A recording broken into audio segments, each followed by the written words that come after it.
What's happened to me?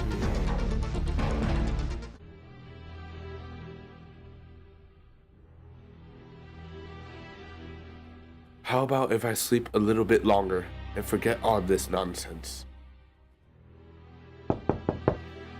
Gregor, it's 6:45. Don't you need to go somewhere? Gregor was shocked when he heard his own voice answering. It could hardly be recognized as the voice he had before. Yes, Mother. Yes, thank you. I'm getting up now. But this short conversation made the other members of the family aware that Gregor, against their expectations, was still at home, and soon his father came knocking at one of the side doors. Gregor, are you feeling well? Do you need anything? Gregor, what's wrong?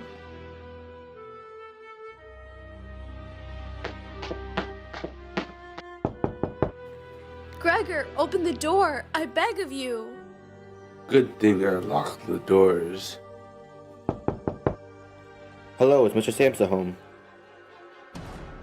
Gregor only needed to hear the visitor's first words of greeting, and he knew who it was. The chief clerk himself.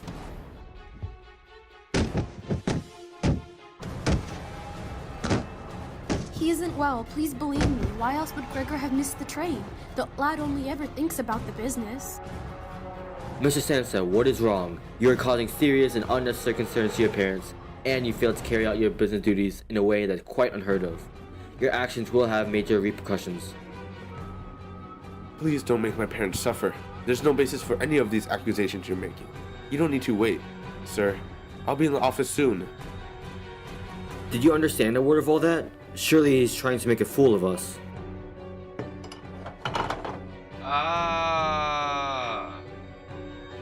Help! For pity's sake, help! No, please, wait. But his pleas were to no avail. His father gave him a hefty shove and sent him heavily bleeding into his room.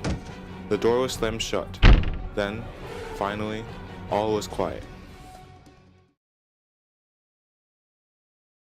Here, Gregor. I know you must be hungry, so I have some food for you. I brought you your favorite, milk. Instead of drinking his beloved milk, Gregor was immediately attracted to the cheese on the newspaper. Why is this happening? Am I less sensitive than I used to be? Somehow, I am disgusted by Bill. But the cheese is great.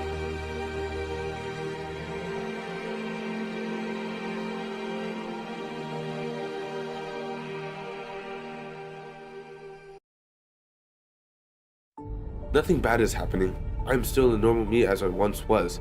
My mother and sister are simply moving some furniture for me. The scraping of the furniture and the little cause his mother and sister made hurt Gregor. It felt as though he was being bombarded on all sides. Over time, however, Gregor began to ignore and forget they were there. Soon, the room was nearly empty. Only the picture of the woman in furs remained. It was the only tie to humanity he had left.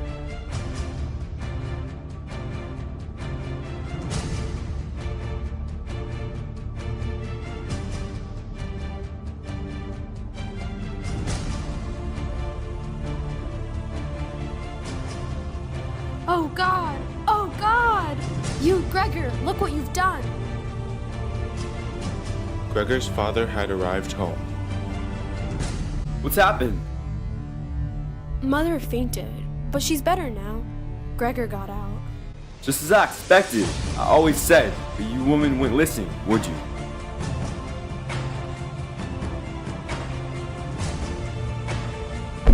Gregor wanted to drag himself away, as if he could remove the surprising, incredible pain by changing his position, but he felt as though he were nailed to the spot, all his senses in confusion. The last thing he saw was the door of his room being pulled open, his sister screaming, her arms around her father, begging him to spare Gregor's life. In the flat had been rented out to 3 gentlemen. These earnest gentlemen, all 3 of them had full beards, as Gregor learned peering through the crack in the door one day, were painfully insistent on things being tidy. During dinner, the gentleman in the middle, who seemed to count as an authority for the other 2, did indeed cut off a piece of meat while it was still in its dish, clearly wishing to establish whether it was sufficiently cooked or whether it should be sent back to the kitchen.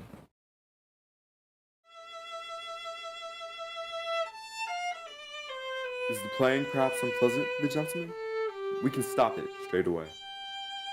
On the contrary, would the young lady not like to come in and play for us, here in the room, where it is, after all, much more cozy and comfortable? No, I want Greet to play for me. Was he an animal if music could captivate him so? It seemed to him that he was being shown the way to the unknown nourishment he had been yearning for.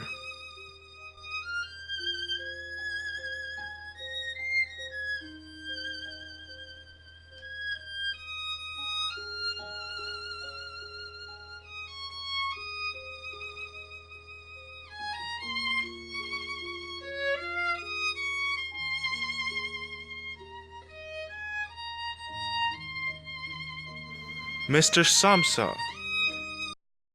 The violin went silent, and Gregor's father rushed up to drive the boarders back into their room, but they started to get angry. I declare that with regard to the repugnant conditions that prevail in this flat and with this family, I will pay nothing at all for all the days that I have been living here.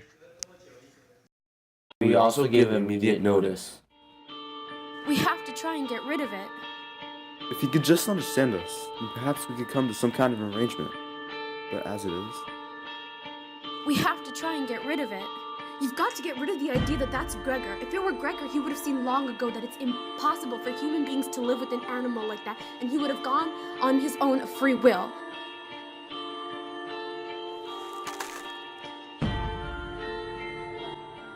I must leave. Must go away.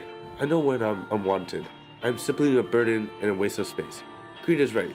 Maybe I should just disappear.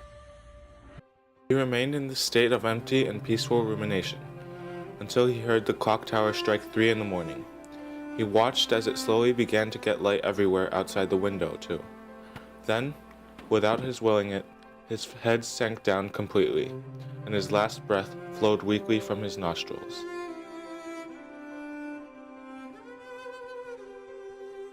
After that, the three of them left the flat together, which was something they had not done for months, and took the tram out to the open country outside the town. Well, this is nice. So, about the future. At the ride, the family seemed happy and somehow reborn with a new sense of freedom, and, as if in confirmation of their new dreams and good intentions, as soon as they reached their destination, Ah, this sun feels nice.